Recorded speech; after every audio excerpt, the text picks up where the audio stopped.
नमस्कार सभी जनता, good morning, good afternoon, good night. जब भी आप वीडियो देख रहे हैं तो आज की वीडियो लेक्चर में अपन रस देखने वाले हैं और जो एग्ज़ाम की दृष्टि से बहुत ही ज़्यादा महत्वपूर्ण है। और आप लोगों के मुझे कमेंट्स भी आए थे कि रस की जो सरल परिभाषा लिखवा दीजिए, कोई उदाहरण ऐसा लिखवा दीजिए जो आसान हो, सरल सा हो, ठीक है। और कमेंट भी आ रहे हैं आप लोगों की, लगातार मैं पढ़ रहा था। तो स्टार्ट करते हैं। हमारा हाई स्कूल यानी कि 10th के लिए सबसे ज़्यादा महत्वपूर्ण है हास्य रस और करुण रस, ठीक है। आप दो पढ़ लेते हैं तो निश्चित ही आपका प्रश्न छूटेगा नहीं रस से संबंधित, ठीक है।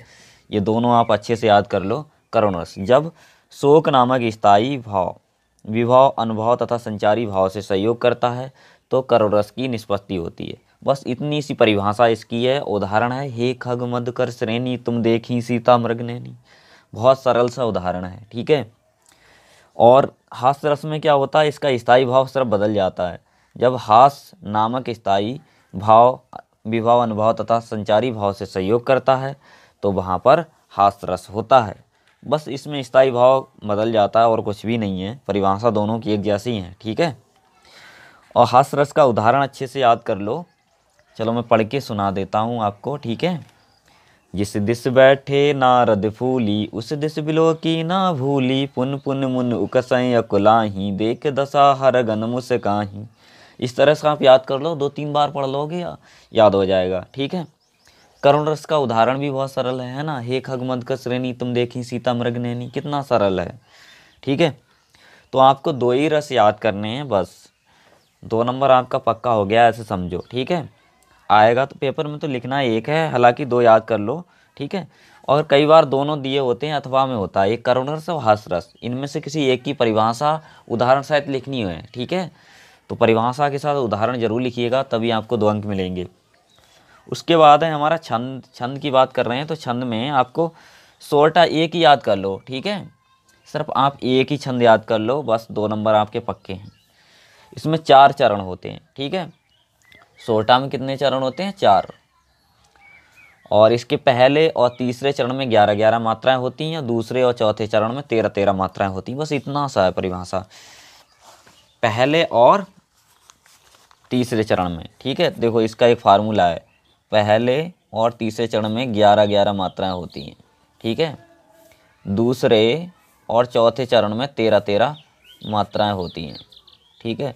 तो बस इस ऐसे आप याद कर सकते हो, 13-11-11, 24-13-13। इसका मतलब पहले और तीसरे चरण में 11-11 मात्राएं होती हैं, दूसरे और चौथे चरण में 13-13 मात्राएं होती हैं, ठीक है। यही सोरठा, ये दोहे का उल्टा होता है, हालांकि इतना और चाहे तो हम ऐड कर सकते हैं। इसमें 4 चरण होते हैं, ठीक है। तो परिभाषा में इसकी कुछ नहीं है, इसमें 4 चरण होते हैं और इसके पहले और तीसरे चरण में 11-11 मात्राएं होती हैं, दूसरे और चौथे चरण में 13-13 मात्राएं होती हैं। ये दोहे का उल्टा होता है हालांकि, ठीक है। इसका उदाहरण अच्छे से पढ़ लेते हैं। यही सुमरत सिद्ध होई, गणनायक करवर वदन। करो अनुग्रह सोई, बुद्धि रास शुभ गुण सदन, ठीक है। तो इस तरह से आप 2-3 बार पढ़ लीजिएगा और याद हो जाएगा। यही सुमरत सिद्ध होई, गणनायक करवर वदन। करो अनुग्रह सोई, बुद्धि रास शुभ गुण सदन।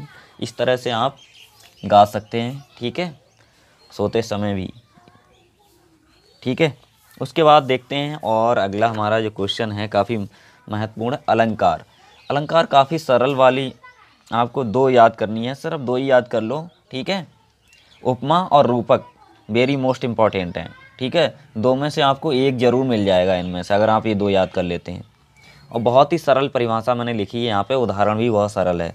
तो पहले हम उपमा पढ़ते हैं, ठीक है। जहाँ पर एक वस्तु की तुलना दूसरी वस्तु से की जाती है तो वहाँ पर उपमा अलंकार होती है। जहाँ पर एक वस्तु की तुलना दूसरी वस्तु से करी जाए तो समझो वहाँ पर उपमा अलंकार होगा, ठीक है। हरिपद कोमल कमल से, इसका उदाहरण है। अगर किसी वस्तु की तुलना की जा रही है दूसरी वस्तु के साथ तो मतलब वहाँ पर उपमा अलंकार होगा, ठीक है। चलो आगे करते हैं। हमारा नेक्स्ट है रूपक अलंकार, ठीक है।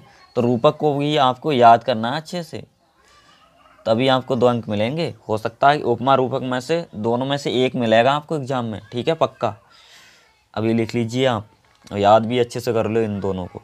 रूपक अलंकार, जहाँ एक वस्तु पर दूसरा आरोप किया जाए, जहाँ एक वस्तु पर दूसरा आरोप कर दिया जाए, ठीक है, तो वहाँ पर रूपक अलंकार होता है। बस एक एक लाइन की परिभाषा है दोनों की, उदाहरण भी बहुत सरल है इसका भी पढ़ लेते हैं उदाहरण। चरण कमल बंदो हरिराई। ठीक है, इसका उदाहरण है चरण कमल बंदो हरिराई।